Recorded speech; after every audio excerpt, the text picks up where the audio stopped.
Alguns erros cometidos. Christine Dwyer. Amor e Equilíbrio Audiobook. Sexta parte. Não está tudo bem. Eu senti medo por ele. Como mãe. E olhei para vocês e... Duas crianças não deveriam ser tão próximas.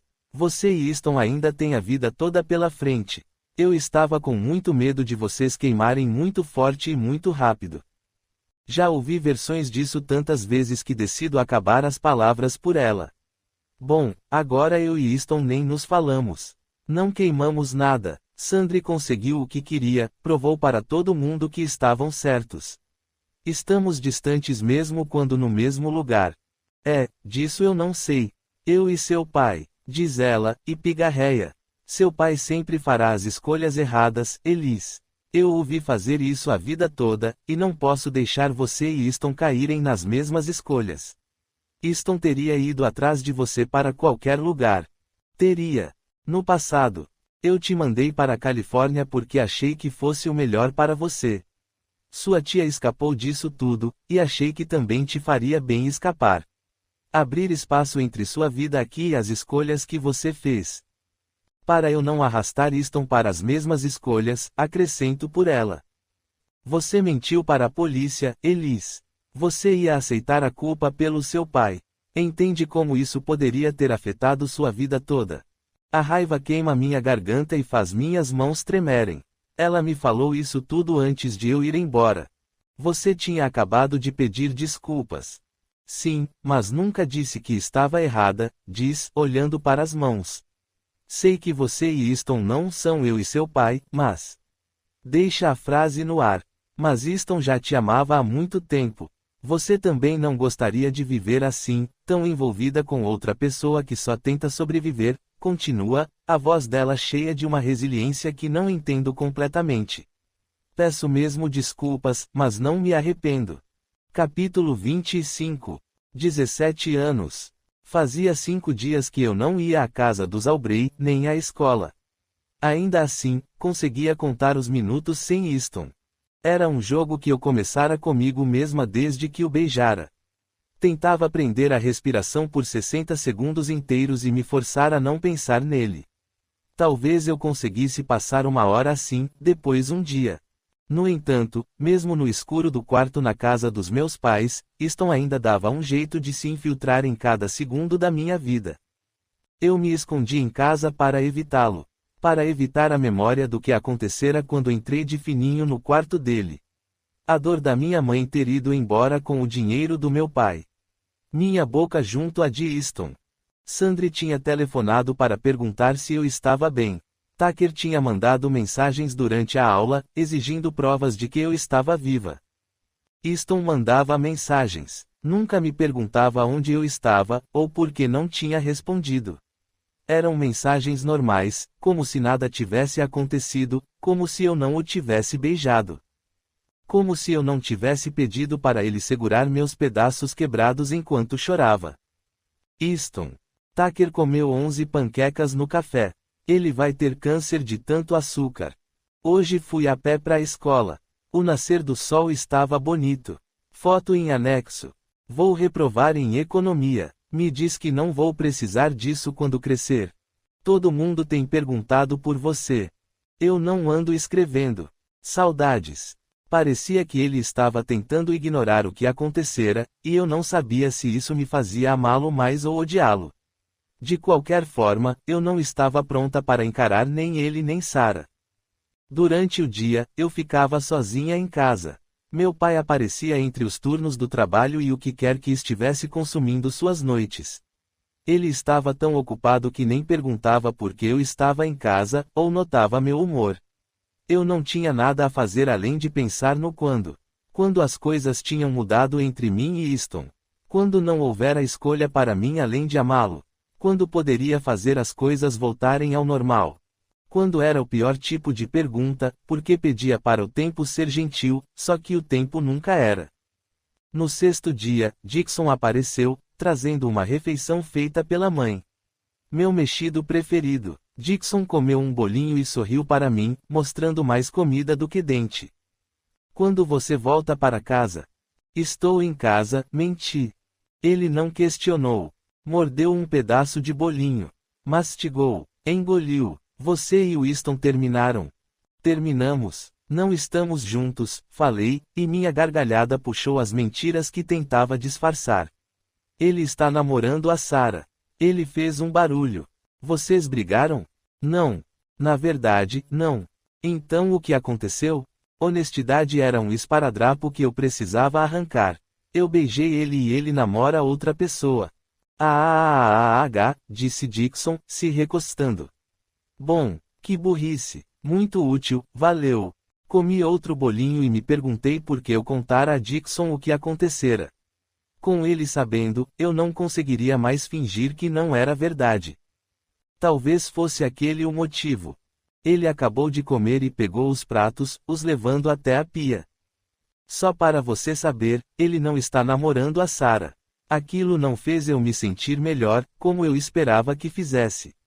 De madrugada, estava deitada na cama, olhando para a lua pela janela, fazendo o que eu fazia havia 6 dias. Pensando. A dor no meu peito me consumia no silêncio da casa. Um tapinha na janela chamou minha atenção, e quando me sentei Winston estava de pé no lugar em que deveria estar um canteiro de flores. Abri a janela. Você podia ter entrado pela porta. Eu não sabia se você abriria, disse ele, entrando. Winston se instalou na cama ao meu lado, os cotovelos apoiados nas coxas, os ombros curvados. Uma respiração profunda expandiu seu peito. Estou cansado. Cansado? Não tenho dormido. Quase soava como uma acusação, mas eu sabia que não era do feitio dele. Ele estava simplesmente me contando. Nem eu. Cadê seu pai? Perguntou Winston. Saiu. Eu queria deixar por aquilo mesmo, mas Winston sempre parecia capaz de arrancar palavras de mim. Ele tem saído muito à noite. Anda ocupado. Acho que é um bico. Nós dois sabíamos que bico era só o código para fazer uma coisa sobre a qual nenhum de nós queria falar. Se eu não perguntasse como ele substituiria o dinheiro roubado pela minha mãe, podia fingir que nada estava acontecendo. Podia fingir que não estava com medo de ele ser pego de novo. Então deixei Winston ouvir as coisas que eu não diria entre as palavras. Eu me recostei, e Winston caiu ao meu lado. O corpo dele junto ao meu me causou um alívio tão intenso que tive que engolir as emoções subindo a garganta. Eu não merecia aquilo. Ele fechou os olhos, a respiração ficando mais regular, e eu o olhei. Por que você tá me evitando? Perguntou ele no escuro. Não estou. Era fácil fingir que era verdade. Está, sim. Ele nem abriu os olhos quando duvidou de mim. Eu só. Minhas palavras eram meros sussurros. Falá-las com mais força era demais. Cheio demais. Não sei o que você quer que eu diga, falei. Ele abriu os olhos. Quero que me diga o que fiz. Eu não podia acreditar no que ele estava dizendo. O que você fez? Só me diz, El, disse ele, se levantando um pouco, apoiado nos cotovelos, e me olhando sem nenhum fingimento. Vou consertar. Só não posso. Não quero mais fazer isso. É exaustivo. Você não fez nada. Sou eu. Não sei como estar perto de você. Mágoa se misturou à confusão dele. Estar perto de mim? Não queria que você tivesse terminado com. Eu nem conseguia dizer o nome dela. Desculpa, falei. Tudo bem. Ele voltou a se deitar, cruzando as mãos no peito, nós dois olhando para o teto, luar e palavras não ditas iluminando nosso rosto. Não estou triste por termos terminado, disse ele. Sarah terminou comigo antes de. É só que, quando você apareceu naquela noite, a gente já tinha terminado, então se for esse o problema. Ele pigarreou. Você precisa me dizer o que houve, falou. Não sei adivinhar. Preciso dizer? Isso. Brinquei com a barra da camisa dele. Pensamentos não são de graça. Ele se virou para mim, nossos corpos um de frente para o outro. Não quero errar nisso. Se você não quiser, talvez você não queira. O que eu quero, por favor, fale comigo. Winston parecia tão sincero, como se quisesse a verdade, mas o problema da verdade era que significava mais do que todas as outras palavras ditas. Quando eu a dissesse, não poderia voltar atrás. Feche os olhos. Ele franziu a testa, mas acabou fechando os olhos. Estou com medo, falei. Com medo de. Ele estava abrindo os olhos, então os cobri com a mão, suavemente. Easton suspirou. Estou com medo porque não quero que as coisas mudem. Mas, quero que as coisas mudem. Não sei bem, estou com medo porque, e se eu contar o que quero? O que sinto, e você não sentir o mesmo? Ele abriu os olhos. Tudo bem, eu conto primeiro. Ele não tinha medo do custo daqueles momentos. Eu te amo, Elis. Mais do que tudo, e isso não vai mudar as coisas entre nós, porque sempre senti isso. Não importa se você me ama ou não. Vou esperar até você descobrir que também me ama. Ou até ter coragem de agir. Você não deveria me esperar. Não me diga o que fazer. Não quero estar em um lugar onde você não esteja. Eu e você. Estiquei a mão e toquei o rosto dele. Aquele rosto perfeito. Por mais vezes que eu o tocasse, nunca parecia ser o suficiente. Eu nunca podia estar perto o suficiente dele. Passei o polegar pelo lábio inferior e ele soltou um suspiro, fechando os olhos. Elis. Era um aviso de que eu enveredava em um caminho diferente daquele em que estávamos. Mesmo assim, não tirei a mão dali. Eu e você.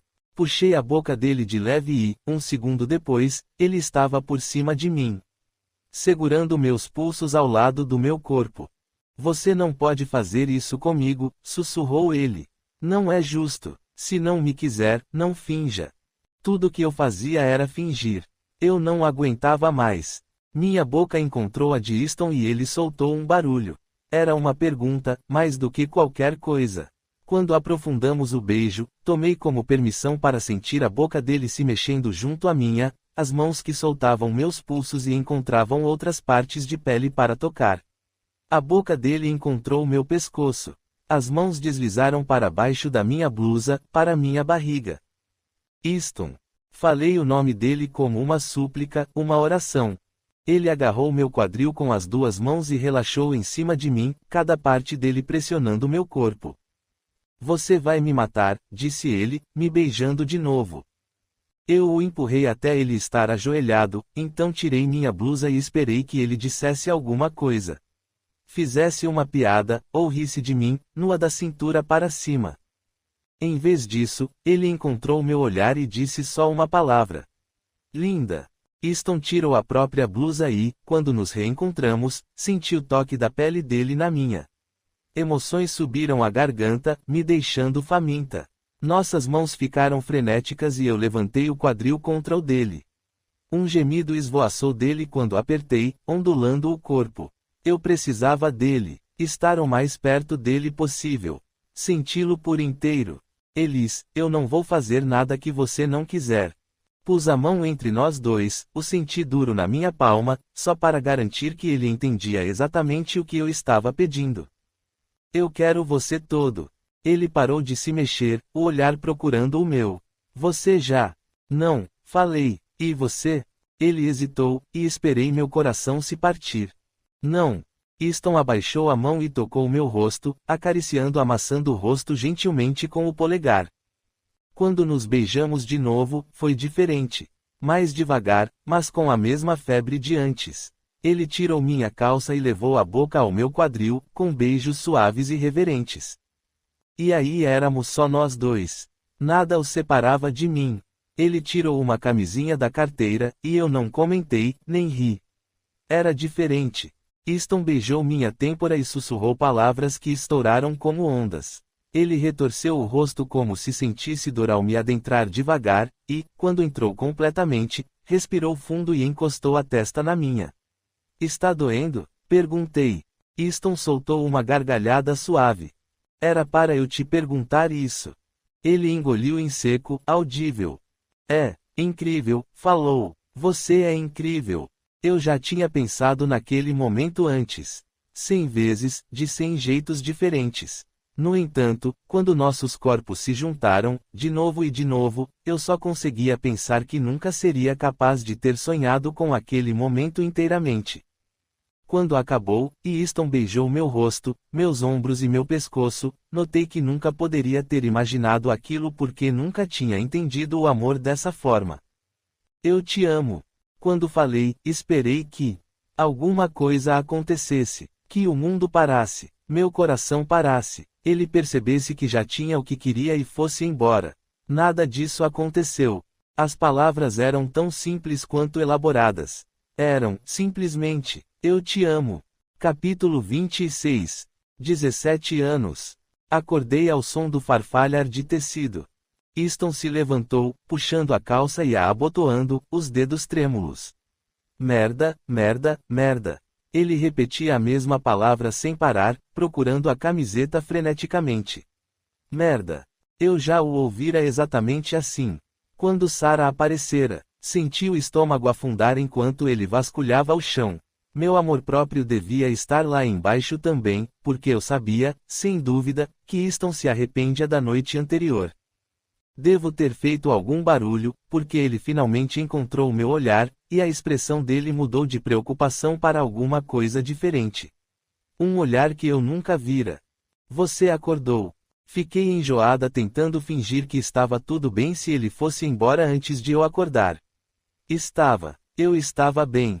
Estava tudo bem. Se veste. Minha mãe mandou mensagem a manhã toda.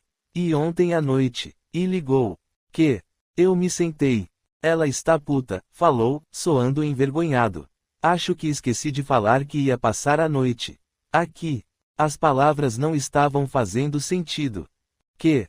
Minha mãe quer que a gente volte para casa. Ela quer, falou, pegando a camiseta do chão e a enfiando pela cabeça, conversar. Certamente só quer gritar com a gente. Sua mãe quer que a gente vá. Isso, disse ele, jogando uma calça para mim. Tipo, agora. Então levanta. Caí de costas na cama e cobri o rosto com o braço. O alívio que senti era tão intenso que chegava a ser constrangedor. Easton se debruçou sobre mim e levantou meu braço, olhando por baixo dele. Oi. Voltei a cobrir o rosto e me virei de lado. Ah, disse ele, baixinho. Você achou que eu estava indo embora. Cala a boca. Ele riu baixinho e abraçou a minha cintura, se instalando ao meu lado. Ellis Truman, você deve ser a pessoa mais burra que já conheci. Eu mandei calar a boca. Não tirei o braço de frente da cara.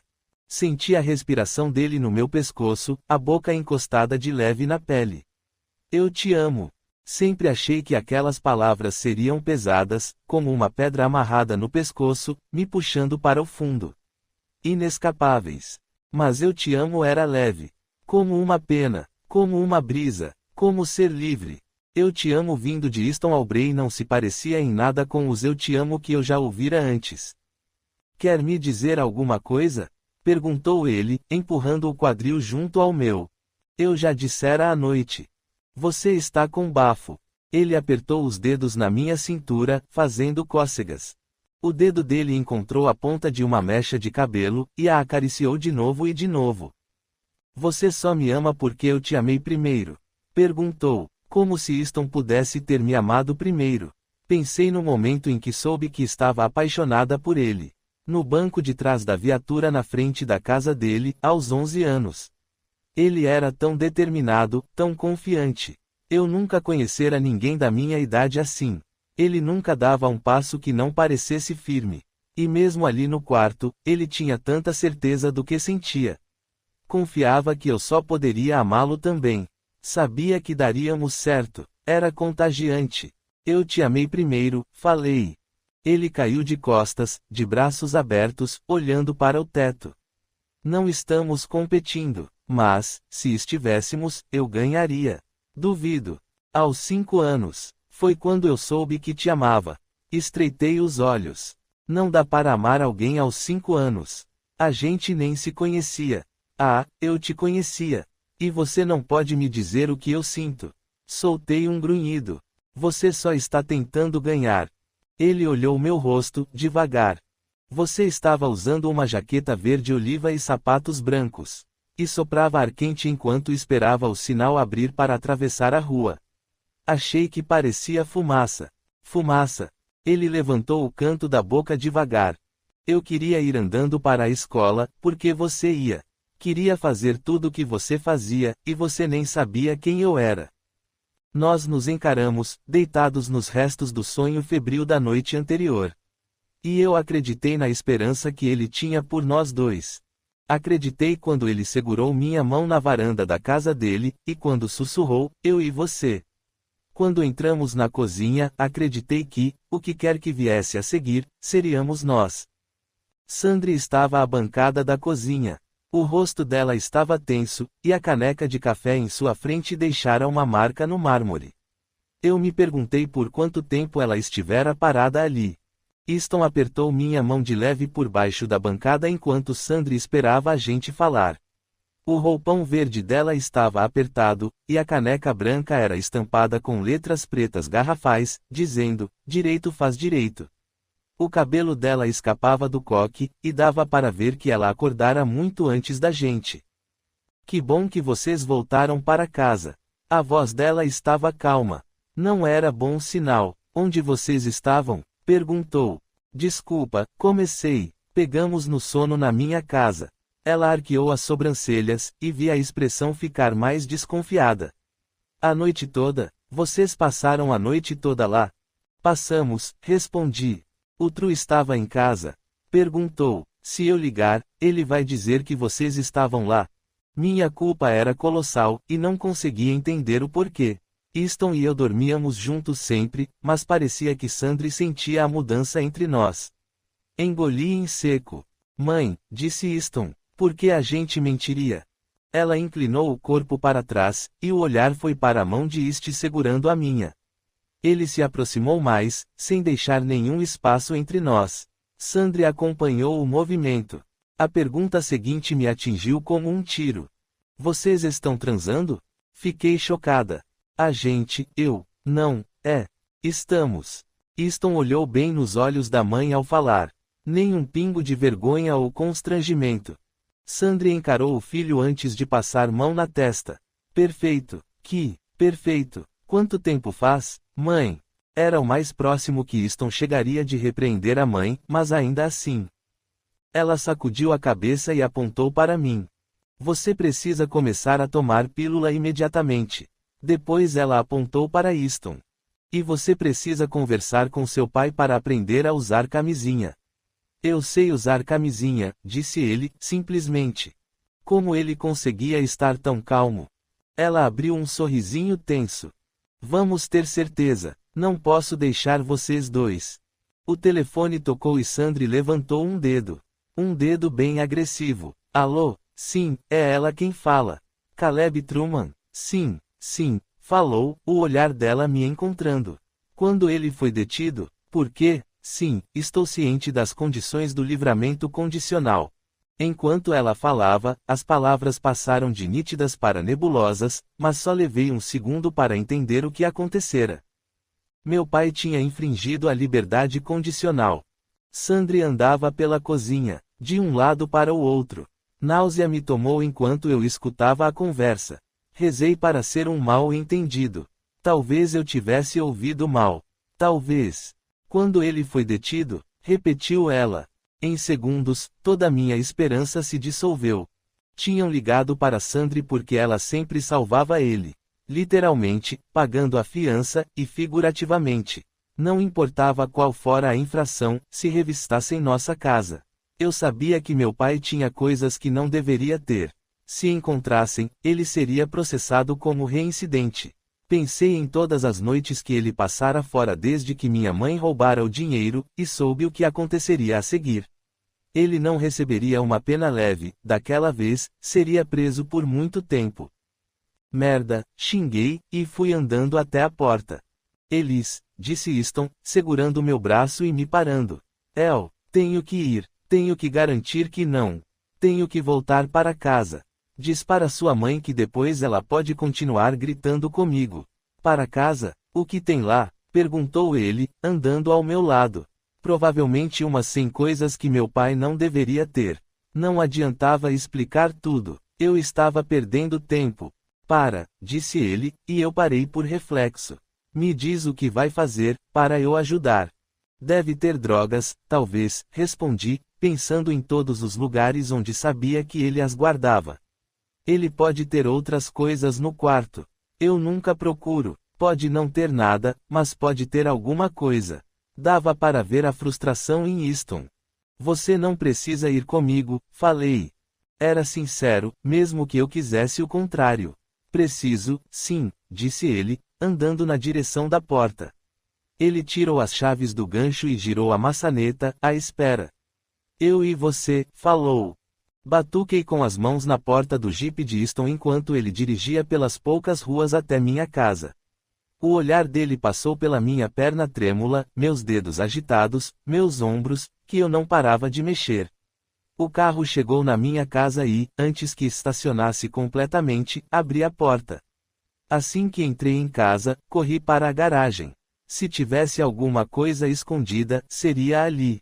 Uma caixa de plástico velha que ele usava para iscas quando íamos pescar estava repleta de belos comprimidos amarelos.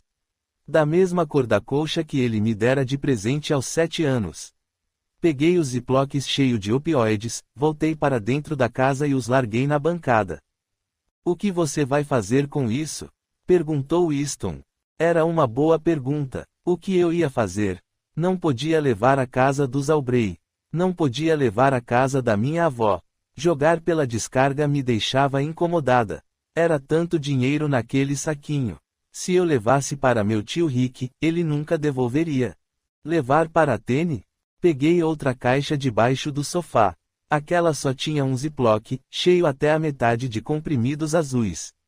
Um azul celeste bonito. Easton o pegou. Mas eu o ignorei e fui até o quarto do meu pai. Revirei a cômoda, a mesa de cabeceira, o armário. Até que encontrei um revólver. Era velho e enferrujado, mas ainda era uma arma na casa de um egresso. Juntei a arma à pilha de coisas e embrulhei tudo em uma fronha, pegando pela ponta que nem uma criança carregando balas no Halloween. Easton segurou a porta para mim e abriu a mala do carro do meu pai. Ele não ofereceu o jipe, nem eu sugeri. Botar aquelas coisas em alguma coisa de Easton era um limite que eu não estava disposta a atravessar. E agora? Perguntou Easton. Eu não sabia. Não era como se eu fizesse aquilo com frequência, esconder drogas por alguém. Mas eu sabia que se encontrassem aquilo, no mínimo seria acusado de porte de drogas, mas provavelmente chegaria à acusação de tráfico. E a arma? Tudo junto, aquilo faria meu pai ser preso por anos. Ele perderia minha vida toda. Era como se eu perdesse toda a esperança que já tinha tido. Não haveria outra oportunidade de ele agir melhor, porque ele teria ido embora. Era muito injusto. Entrei no banco do motorista e Easton no do carona, afastando papéis, um par de sapatos e uma roupa que eu trocara da última vez que estivera naquele carro. O que você está fazendo? Vou com você. Easton. Só dirige, porra. Por um segundo completo, me senti uma merda por arrastá-lo para aquilo comigo. Depois, virei a chave e transformei Easton em cúmplice. Quando as luzes vermelhas e azuis piscaram, e eu parei o carro no acostamento, soube que deveria tê-lo obrigado a sair do carro. Quando a polícia abriu a mala. Quando nos mandaram pôr as mãos no capô. Quando nos jogaram algemados no banco de trás da viatura. Quando Easton se recusou a me olhar. Eu soube que o eu e você de que Easton falara tinha acabado. Capítulo 27. É quase hora de jantar. Todas as fotos e lembranças foram organizadas, escaneadas e dispostas para a festa daqui a 2 dias. Todo mundo foi cuidar das próprias tarefas, e eu fui deixada na varanda para consertar Dixon. Ou pelo menos o discurso dele. Ele cobre os olhos com um braço, o outro largado ao lado do corpo, e solta um gemido irritado. Estamos sentados à mesa da varanda já faz mais de 1 hora, tentando começar o discurso para o aniversário da mãe dele. Estou pensando em afogá-lo no lago quando ele diz: "Que tal, caros amigos e família, estamos hoje aqui reunidos." Respiro fundo e me obrigo a não gritar. Parece um padre em um casamento. Dixon se endireita. Eu estava pensando em um clima mais teatral. A mamãe gosta dessas coisas. Nada de teatro. Você é filho dela, e esse é seu presente. É, mas estou fazendo isso obrigado. Não é um presente se você é forçado a dá-lo. Qual vai ser o seu presente? Passo a mão pelo cabelo e olho para o papel com só 2 linhas escritas. Penso no colar. Ainda não faço ideia de onde está. Estou começando a ficar com medo de não encontrá-lo, mas não exploro o sentimento. Não estou pronta para reconhecer que minha raiva pode estar diminuindo. Se concentra no seu presente e escreve alguma coisa. Ele pega a caneta para escrever no papel, mas só sai um risco falhado. Que saco, resmunga Dixon, tentando sacudir a caneta para a tinta descer. Dá aqui. Pego a caneta e tento desenhar círculos e mais círculos no canto, até finalmente desistir. Espera aí, falo. Não se mexa. Ele revira os olhos, já pegando o celular, enquanto eu vou para dentro da casa. Sandri deixa uma cestinha com itens de papelaria perto do canto do café da manhã, e eu a abro, passando pelas canetas, pelo papel e... Minha mão para no papel que conheço de cor. Devagar, puxo uma folha cor de creme, com um toque de brilho nos cantos, e passo o dedo na textura. Toda terça-feira, ela se sentava aqui com o café e te escrevia uma carta. Eu me viro e aperto o papel contra o corpo, como se pudesse escondê-lo, mas já é tarde. Easton viu que estou segurando o papel de carta da mãe. Meu peito dá um pulo quando o vejo. Lembro ao meu coração traiçoeiro que ele nos odeia. E que a gente o odeia. Ela desistiu de esperar uma resposta lá para janeiro. Um pedido de desculpas chega à minha boca antes de eu lembrar que não devo nada a ele. Easton curva a boca para cima, lendo meus pensamentos. O celular de Easton toca e ele olha para a tela, e de volta para mim. Com o maxilar apertado, eu o vejo sair para atender. É óbvio que não quer que eu ouça a conversa. Já houve uma época em que eu e Easton não tínhamos segredos. Na bancada da cozinha estão um caderno e uma caneta. Provavelmente um discurso que Easton escreveu por Dixon, porque não confia em mim. Eu me aproximo e vejo a tinta preta no papel branco. Faz silêncio em todos os espaços que ela deixa. Grita para mim do cânion onde ensurdeci à sua espera. Poemas de Easton. Ele sempre escreveu de forma bastante particular. Raramente compartilhava. Sinto culpa ao virar a página. Sinto o gosto dela. O céu todo a meu alcance ao tocá-la. Desenhando estrelas prateadas em sua pele. Noites e segredos. Ainda não estão prontos. Easton está parado à porta, em uma pose casual. Se não fosse pelos dedos apertando o celular até ficarem brancos, eu diria que ele não se importa. Os poemas parecem falar nos vãos em que eu e Easton não falamos. Parecem pertencer a mim também, motivo para eu cometer a tolice de virar a página e ler em voz alta. Ela dorme ao meu lado.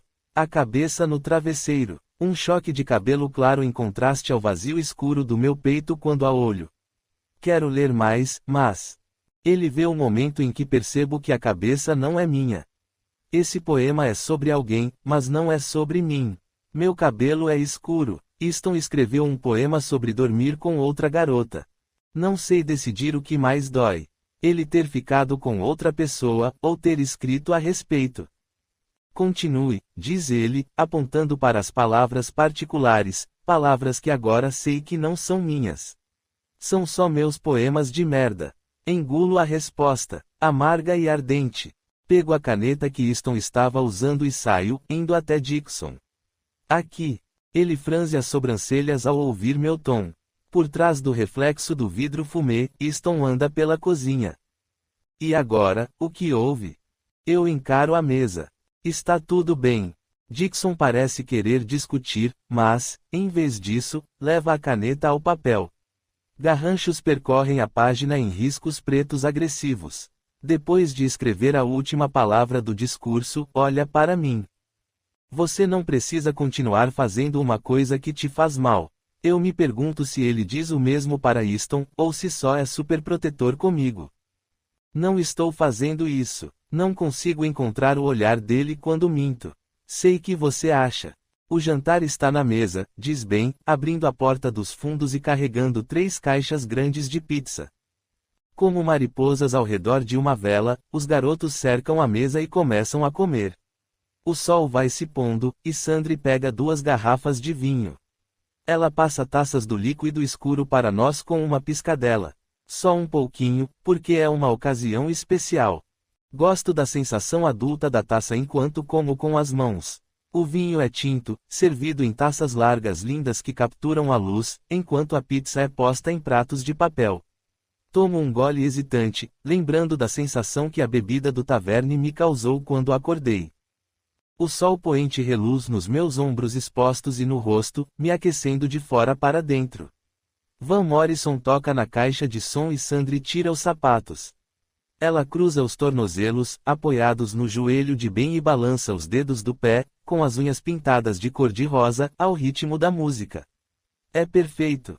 Estrelas ávidas penetram o céu de onde o sol ainda se recusa a sair, e ficamos observando até escurecer e cintilar.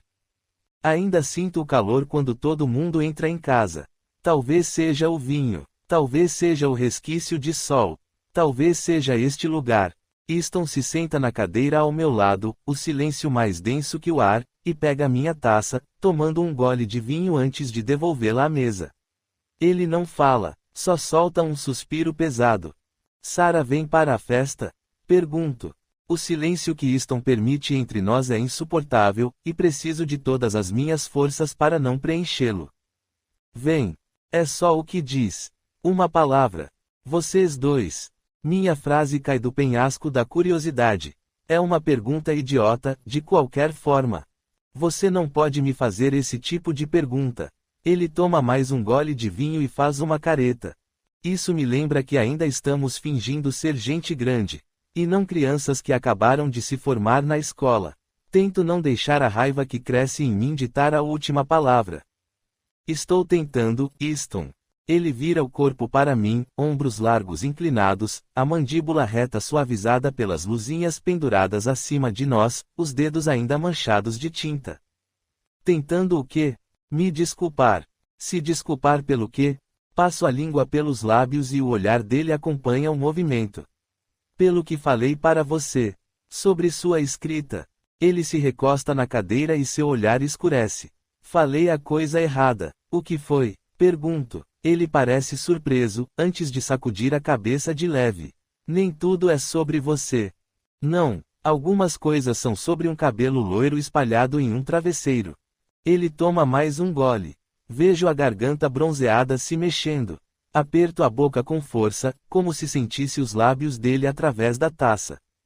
Nem era para você estar aqui. Era para você estar no México até o dia da festa. Pois é, mas todo mundo faz uma burrice de vez em quando. Voltar mais cedo foi burrice?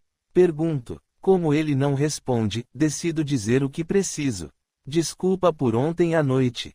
A lembrança das minhas mãos na pele dele, da boca dele no meu ombro, piscam em minha mente. Tenho que me lembrar que estou arrependida. Ele suspira. Esqueci como dá trabalho estar com você. As palavras de Easton abrem uma rachadura na minha armadura já vulnerável. Eu dou trabalho demais. Você não precisa estar comigo. Você dorme no quarto de frente pro meu, Elis. É, mas você não precisa estar comigo aqui agora. Quer dizer, sério? Pergunta ele, arqueando a sobrancelha. Você não estava se desculpando? Eu quero mesmo pedir desculpas por tentar me usar? As palavras dele são afiadas e pontudas. As vogais duras, as consoantes penetrantes. A intenção é me constranger. Eu me viro para ele. O rosto está corado, e me concentro no vinho em sua mão. Na taça vazia, não lembro quantas ele tomou. Ele passa a língua pelos lábios. Eu sei o que você estava tentando fazer. É o que sempre faz quando está se sentindo uma merda. Você usa as pessoas ao seu redor. Você me usa. Easton. Você não entendeu. Um som de desprezo. Outro. Acabou, Elis. Acabou. A palavra é fina e, quando se enrosca no meu coração, o corta como arame. Acabou o quê? Ele aponta para o espaço entre nós. O que quer que seja isso aqui. Talvez já tenha acabado para mim. Ele ri. Eu nunca teria tanta sorte. Easton se levanta e eu espero até saber que não vou encontrá-lo no corredor antes de ir também. Não lavo o rosto nem escovo os dentes, só me enfio debaixo do cobertor e o puxo até o queixo, ignorando a dor em meu peito que se espalha pelo corpo inteiro. Sinto tudo que odeio, deitada na cama, olhando para o vazio acima de mim. Pego o celular e não consigo me impedir de abrir o perfil de Sarah nas redes sociais. Vou passando pelas fotos dos amigos de Easton, procurando provas de que ele está namorando ela. Que a ama. Ou que não a ama. Puxo o cobertor mais apertado, mesmo que o quarto esteja quente. A última foto dele é de hoje. Ele está coçando a nuca com uma das mãos, o rosto abaixado com um leve sorriso.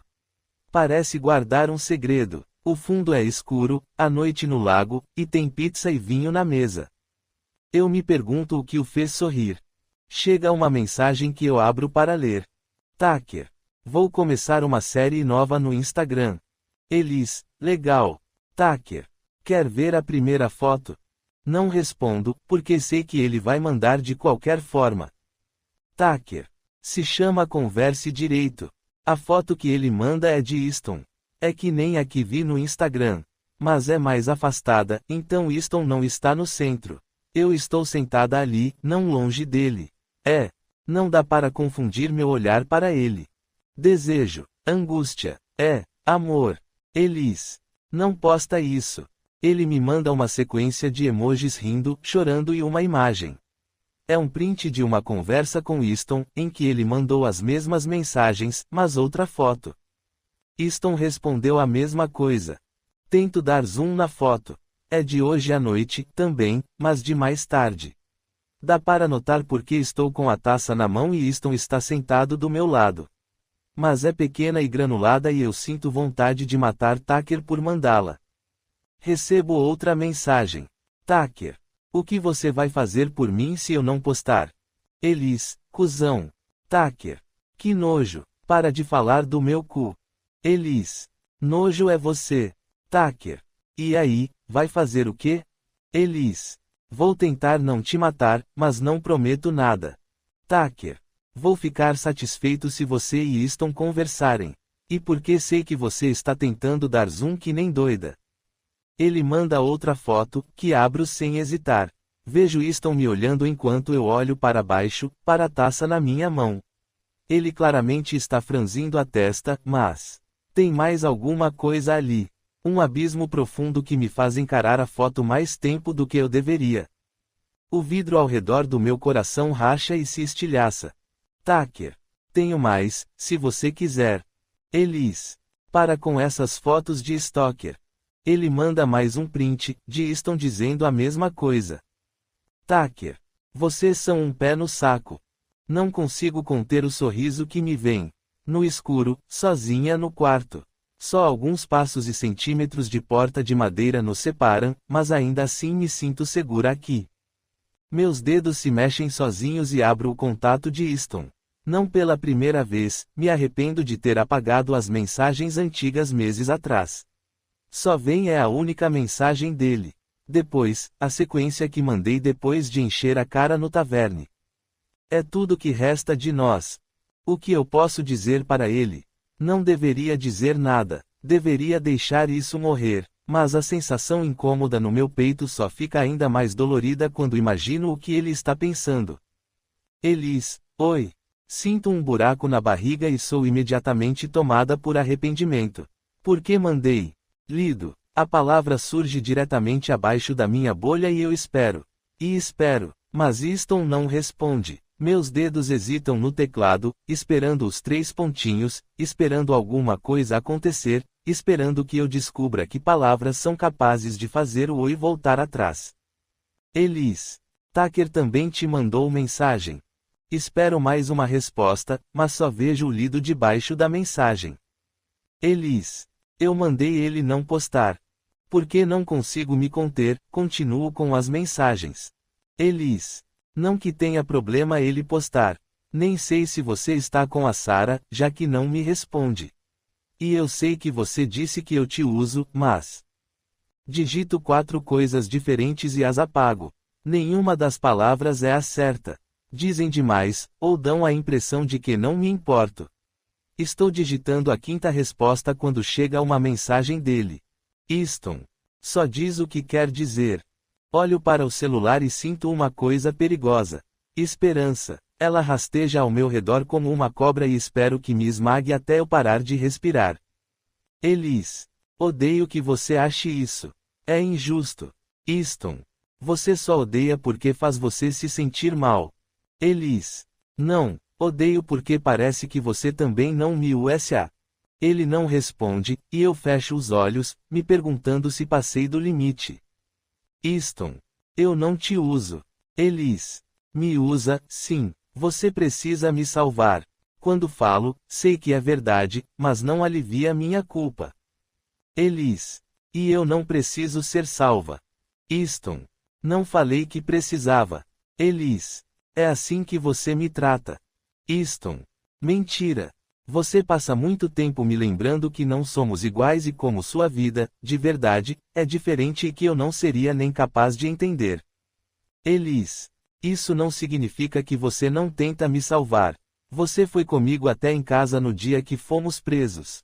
Você queria me salvar. Você queria que eu precisasse de você. Easton. É isso que você acha que eu estava fazendo? Te salvando? Pode dizer o que quiser, mas eu sei que você não precisa de mim. Acho que esse último ano provou isso. Quero responder alguma coisa espertinha ou sagaz ou ácida ou furiosa.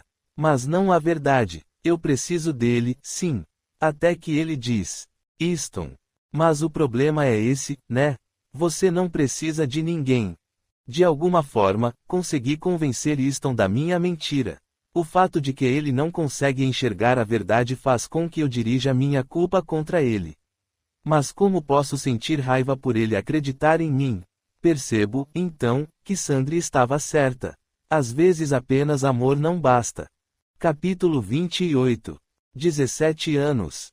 Ele se recusava a me olhar. As cadeiras azuis de plástico na delegacia ficavam lado a lado, e eu me remexi, desconfortável no assento duro. Luzes fluorescentes brilhavam do telhado forrado em espuma, iluminando todos os ângulos do rosto desolado de Easton.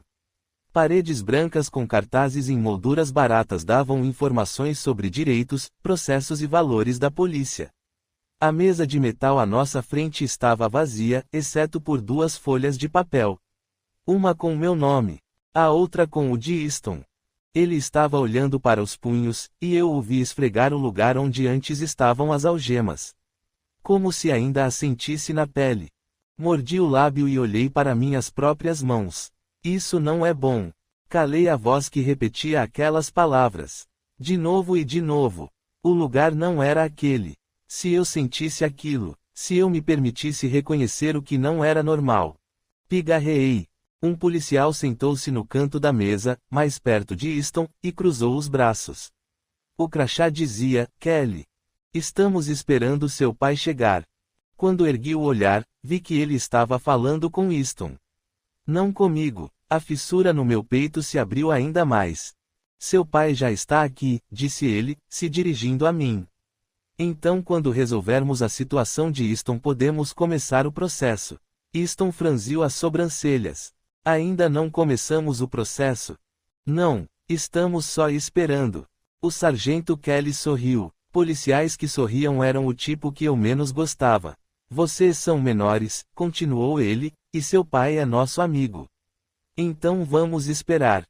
Claro, disse Easton, inclinando a cabeça para trás, olhando para o teto, exausto.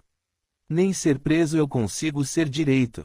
O sargento Kelly estalou a língua e levou uma das mãos ao ombro de Easton em um gesto compreensivo. Você não foi preso, mas vai precisar responder algumas perguntas. Nós dois ficamos tensos, mas foi Easton quem encontrou a voz primeiro. Que perguntas? A resposta do policial foi gentil. De quem eram aqueles comprimidos, meu filho? Por um longo momento, Easton não disse nada. Ele olhou para a frente, sacudiu a cabeça. O policial continuou. Sei que pertencem a Caleb Truman, mas ele alega nunca tê-los visto. Easton deu de ombros. O policial ainda não estava me perguntando nada. Se não me contar, vai ser acusado de posse. Achei que estivesse esperando o pai dele, lembrei com a voz um pouco afiada, um tom que sei que não deveria usar com um policial. O sargento Kelly estreitou os olhos, a expressão tornando-se de reprovação. Estamos só conversando. Quero lembrar a vocês dois que a situação é séria, continuou. Uma acusação dessas pode mudar sua vida toda. Easton se mexeu na cadeira. Era tudo minha culpa. Easton estava ali por minha causa.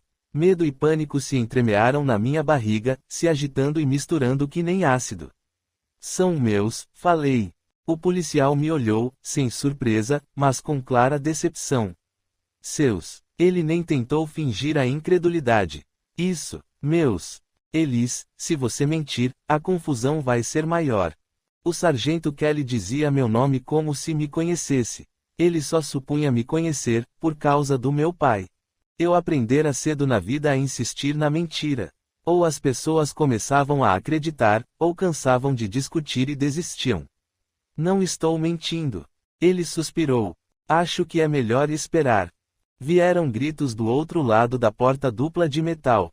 O policial soltou um palavrão e se levantou, como se esperasse um confronto físico. Outro grito atravessou o aço e a madeira. Um grito que reconhecemos. Vi os ombros de Easton relaxarem quando nós dois notamos que era Sandri. Ele estava aliviado, mas... uma lágrima escorreu dos olhos dele e eu soube que ele não sentia alívio. Não só alívio, vergonha. Merda, merda, merda, merda, merda. Repeti a palavra tantas vezes mentalmente que se tornou uma prece. Rezei para apagar tudo o que estava acontecendo. Sandri irrompeu pela porta dupla da sala espaçosa e viu o olhar dela percorrer as mesas até nos encontrar. Outro policial se aproximou dela, mas ela o ignorou completamente. Kelly, suspirou. Que história é essa? Drogas. E uma arma? True está dizendo que não é dele. Ela ficou inteiramente imóvel e a vimos processar a informação. Como assim? Sandri, você sabe que, se ele não disser que são dele, esses dois jovens vão acabar acusados de posse de drogas e porte de arma ilegal. Que porra vocês estavam pensando? Perguntou Sandri, com a voz firme, olhando para nós dois. Era pior do que se ela gritasse. A boca de Easton tremeu. Quero falar com True, disse Sandri para o policial. Você sabe que não posso. Vamos fingir que sou advogada dele e você pode me levar até lá agora mesmo. A boca dela se manteve em uma linha reta enquanto esperava a resposta do policial. A disputa no rosto dele era óbvia, tentando decidir se valia a pena encarar a fúria de Sandri. Não valia. Elis, levanta, ordenou Sandri. O sargento Kelly sacudiu a cabeça de leve e fez sinal para eu acompanhá-lo por um corredor comprido ladeado por portas cinza. As luzes fluorescentes ficaram mais fracas quando entramos em uma salinha contendo só uma mesa no meio de algumas cadeiras. Meu pai estava sentado junto a outro policial. Ele não estava algemado, e segurava um copo de papel com café. Usava as roupas de sempre, camiseta suja, calça jeans manchada de graxa e as botas de segurança. Era estranho ver algo tão familiar em um lugar tão desconhecido. O sorriso dele sumiu quando nos viu. Ele estava sorrindo. Elis. Ele inclinou a cabeça de lado e olhou para Sandri, para mim e para o policial. Como poderia estar confuso? Cacete, True, disse Sandri, como cumprimento. Meu pai franziu as sobrancelhas. O que houve, Sandy? O apelido não teve o efeito desejado. O que houve? Perguntou ela, soando quase histérica. Elis foi presa. Ela acabou de dizer para o sargento Kelly que opioides controlados no valor de milhares de dólares são dela. Meu pai não falou nada. Não negou, não me disse que estava decepcionado nem mostrou confusão. Ele nem mostrou orgulho de mim, o que doeu mais do que eu esperava. Não, meu pai estava aliviado. Easton também estava com ela, disse Sandri, furiosa. Meu pai se recostou na cadeira e levou o copo de papel à boca. Ele balançou a cabeça 2 vezes, um hábito que tinha quando estava refletindo. Presa. Sandri virou a cabeça para o teto e soltou um grunhido. É melhor consertar essa merda agora mesmo e contar a verdade. Meu pai se virou para mim, os olhos azuis se suavizando. É sua primeira infração, então o juiz vai pegar leve. Sempre pegam mais leve com meninas bonitas.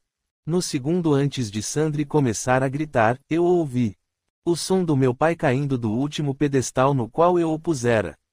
Quando caiu ao chão, os estilhaços dele se misturaram aos da minha mãe. Você a deve mais do que isso, Caleb. A voz de Sandri era um fio pronto para arrebentar, mas não tinha importância. Era minha primeira infração. Fiquei ali parada, atordoada, vendo Sandri gritar. Meus ouvidos zuniam tanto que eu não a escutava. Nem meu pai, finalmente cedendo e admitindo que as drogas eram dele. Só depois de Sandri ameaçá-lo de tudo que conseguia pensar. Eu mal entendi quando me mandaram de volta para me sentar com Easton. Nós dois tão quebrados quanto meu amor pelo meu pai. Depois do processamento, depois de marcarmos as impressões digitais, depois das horas de espera silenciosa em que Easton não falava comigo, fui solta sob custódia de Sandri. Voltamos para casa em um silêncio sufocante. Subi imediatamente e tranquei a porta do banheiro. Só ali, sozinha, me permite chorar. Apertei o dorso da mão na boca para abafar o barulho e liguei o chuveiro. A água estava fervendo. Queria me limpar da delegacia. Do olhar no rosto do policial. Do nojo de Easton. Queria me limpar do meu pai. Só queria fazer a coisa certa. O peso daquilo esmagava meu peito. Se eu desse orgulho ao meu pai, decepcionaria Sandri. Se desse orgulho a Sandri, Tene diria que eu estava esquecendo a família. Se desse orgulho a Tene, eu viveria sempre assim, presa entre não saber o que fazer e não saber o que queria. Apertei os olhos com as mãos e tentei apagar a lembrança do sargento Kelly me dizendo que meu pai alegara que as drogas não eram dele. Meu estômago afundava sempre que aquilo me voltava, e esfreguei a pele como se a visão estivesse estampada. No fim, eu fizera tudo errado. Sacrificara minha honestidade por alguém que ia me jogar fora. Bem ficara furioso e ameaçara nunca mais defendê-lo. Chamara meu pai de aquele homem. Como se ele nem merecesse um nome, e talvez fosse verdade, depois do que fizera. Mas, no fim, meu pai dissera a verdade. E eu odiava o alívio que sentia, porque significava que eu não tinha força o bastante para ser leal. Quando vesti a roupa, penteei o cabelo e esfreguei a pele até estar tão vermelha e ardida quanto meus olhos, desci para encontrar Easton. Eu precisava vê-lo, precisava sentir os braços dele ao redor dos meus ombros. Precisava olhar para ele, saber que estava tudo bem. Depois de tudo, eu só queria Easton. As vozes me encontraram primeiro. Você estava com uma arma, Easton. Era Sandri. Dei mais um passo, pronto para defendê-lo. Até que ouvi meu nome. Ah, Elise, disse Sandri, e ouvi o suspiro que ela soltou. Isso só vai piorar. Confia em mim, filho. Congelei na escada, segurando o corrimão, cada pé em um degrau. Easton respondeu com a voz tensa. Eu sei.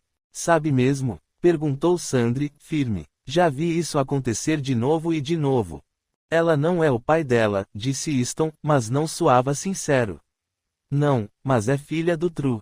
A primeira ideia dela foi ir para casa e esconder as drogas do pai. E a arma? Ouvi Easton pigarrear e dizer. Ela estava tentando proteger ele. E você estava tentando proteger ela. Só fez isso do jeito errado. Sandri não soava furiosa, soava decepcionada. Mãe. Easton, você sabe que ela não pode ficar aqui. A sala girou ao meu redor e eu caí sentada no degrau. Finalmente tinha passado do limite. Quebrara a confiança deles. Envolvera Easton. Eu sei. As palavras dele foram rápidas, pesadas. Eu as senti no fundo de mim. Você quase foi preso. Provavelmente deveria ter sido, mas, pela sorte mais idiota do mundo, não foi. Honestamente, se você não estivesse lá, Elise provavelmente não estaria aqui agora. Teriam acusado ela, mas é a única vez que ser um filho da puta funcionou a nosso favor. Você teve o benefício da dúvida, filho. Isso nem sempre acontece com quem está algemado. Elise precisa se afastar disso tudo. Sequei as lágrimas. Me afastar do meu pai? Morar com os Aubrey era me afastar dele. Se eu voltasse para casa, só ficaria mais próxima. Fiquei confusa. Eu sei, mãe. Já acabou? Suas palavras dizem que sabe, mas seu rosto diz que não. O que você quer que eu diga? Perguntou ele, quase gritando. Você estava certa. Eu fiz merda. Não te ouvi. Era estranho que o que eu notei foi o fato de Easton soltar um palavrão na frente da mãe. A falta de reação de Sandri me mostrou que era pior do que eu imaginava. Mas Easton dissera, você estava certa. A respeito do que, eu sei que é difícil. Não quero continuar essa conversa. Bom, não importa mais o que você quer. Ela precisa ir para a Califórnia. Meus ouvidos voltaram a tinir. Califórnia. Do outro lado do mundo. Califórnia. Ele soava tão confuso quanto eu me sentia. Morar com a tia dela. Já falamos disso. Eles tinham falado daquilo. Ela nem conhece a tia. Eles tinham falado daquilo. É melhor do que ela ficar aqui. Esperei Easton entender com o que ele estava concordando. Ele ia dizer que era um erro. Ia, sim. Silêncio gritou comigo quando abracei minhas pernas e enfiei a cara nos joelhos. Eles iam me mandar embora. Eu finalmente fizera algo imperdoável. Eu não era boa o bastante. Eles já pensavam nisso fazia tempo. Elis precisa mais de uma oportunidade de vida do que de um namorado. Ela precisa estar com a tia e ganhar pelo menos uma chance justa. Era tudo uma bagunça tão grande. Eu estava afundando e não conseguia parar. Queria ver o rosto dele. Queria nunca mais vê-lo. Queria. Tucker já passou na UCSD e vai estar lá, na mesma cidade que ela.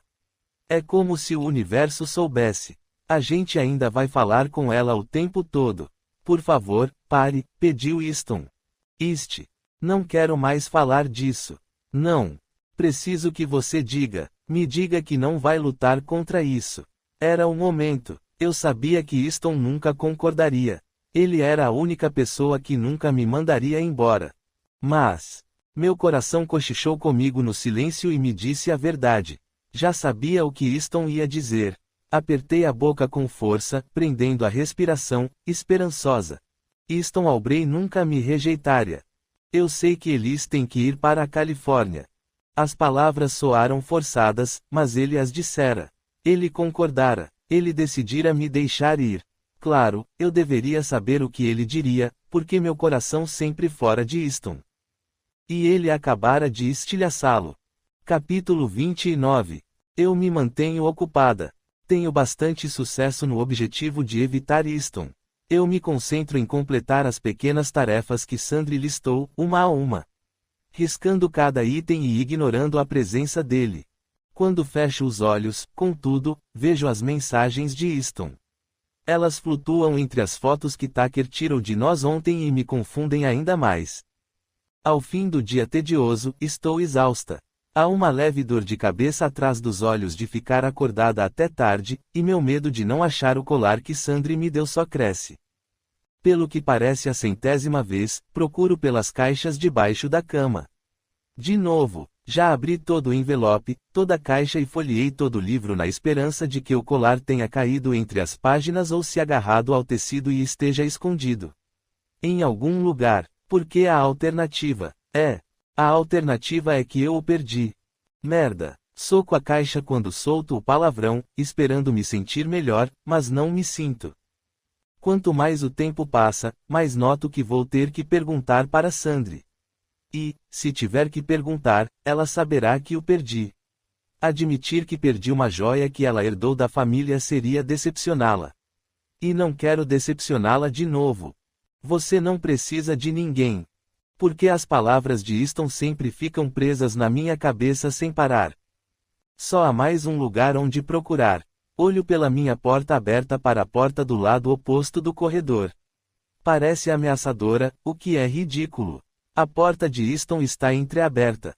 Engolindo o nervosismo e o medo, bato na porta, na esperança de não ter resposta. A casa está silenciosa, então empurro a porta com o pé. Chamo o nome dele outra vez, mas ninguém responde. É estranho estar neste espaço sabendo que não sou mais bem-vinda. Meus passos são leves no carpete bege macio e eu respiro fundo o cheiro familiar. Meus olhos vão automaticamente ao mapa pendurado na parede, e a dor na minha garganta volta. Os alfinetes ainda estão lá. Eu tinha marcado todos enquanto ele ficava deitado na cama, com os braços cruzados sob a cabeça, me ouvindo falar de todos os motivos pelos quais eu mal esperava para conhecer um lugar qualquer com o qual ficara fascinada. Ignoro o ciúme e a rejeição que sinto dentro de mim. Easton já tem viajado. Minha parte rancorosa quer arrancar todos os alfinetes do México. Em vez disso, me ajoelho e olho debaixo da cama dele. Tem caixas, sapatos e uma calça de moletom. Procuro nos cantos e no encontro da cama com a parede, achando que talvez o colar tenha caído ali, mas não enxergo. Procuro no fundo do armário. Procuro na escrivaninha. Abro a gaveta da mesa de cabeceira e vejo. Está procurando alguma coisa específica, ou Easton está na porta, de braços cruzados, as sobrancelhas arqueadas. Eu me levanto tão rápido que bato com a coxa na gaveta aberta e faço uma careta. Há quanto tempo ele está aqui? Eu estava. Por que essa foto está aqui? Pego a foto de nós dois sentados no pier com roupa de banho. Ele sempre disse que era sua preferida. Onde queria que eu guardasse? Quero perguntar se ele não conseguia jogar fora, mas não quero olhar. Quero perguntar o significado de ele ainda ter a foto. E noto que toda pergunta é como a presença fantasma de um membro que tive um dia. Sinto a dor, mas não está mais lá. Estou procurando meu colar. No minuto que as palavras saem, se tornam reais, e sinto o pânico crescer. O que a sua mãe me deu, continuo. Ele respira fundo e enfia as mãos nos bolsos. O de Opala. Faço que sim com a cabeça. Não lembro a última vez que usei, ou onde. Lágrimas ardem nos meus olhos, e odeio estar chorando de frustração. Desamparada. Por causa do colar. Por causa da minha família. Por causa de Easton. Ele parece estar tomando uma decisão antes de finalmente falar. Eu sei onde está. As palavras saem em um suspiro. Sabe? Ele assente. Sei, eu vi no carro, no dia em que fomos presos. No carro. Estava no banco, junto com umas roupas e sapatos. O carro do meu pai. Que foi levado pela polícia e provavelmente leiloado, ou pior. Era a única coisa que eu queria fazer por ela. Usar o colar e mostrar que ainda me importava. Que ainda lembrava. Apesar de tudo. Meu pai me tirou tudo. Até isso. Lágrimas escorrem pelo meu rosto, e nem consigo me importar por estar chorando na frente de Easton. Tem alguma importância? Ainda me resta algum orgulho? Vem cá, ele faz um gesto, me chamando para levantar. Não quero ir a lugar nenhum. Só, diz ele, apertando o maxilar. Só vem comigo. Já está escuro lá fora quando começamos a andar na direção oposta ao lago, entrando no campo seco atrás da casa. Caminhar com Easton é normal. Os pés no chão, ele respirando ao meu lado. O ar quente do verão na pele. É assim que começamos. Caminhando. Finalmente, ele vira em uma estrada de chão que não tem uma única luz acesa. Aonde estamos indo? Pergunto. Easton para na frente de uma cerca de galinheiro com uma placa de metal velha estampada com letras vermelhas descascadas. Ferro velho e peças usadas. O ferro velho? Ele empurra o portão só o bastante para passarmos. Easton, você vai me esquartejar e me esconder na mala de um desses carros? Pergunto, mais ou menos brincando, enquanto passamos por fileiras de carros, lava-louças e geladeiras. Ele levanta o celular e usa a lanterna para iluminar corredores compridos, claramente procurando alguma coisa, então, quando responde, soa mais distraído do que sério. Eu teria te afogado no lago e fingido ser acidente. Ninguém acreditaria nisso. Sou uma nadadora excelente, brinco. Claro que é. Aqui.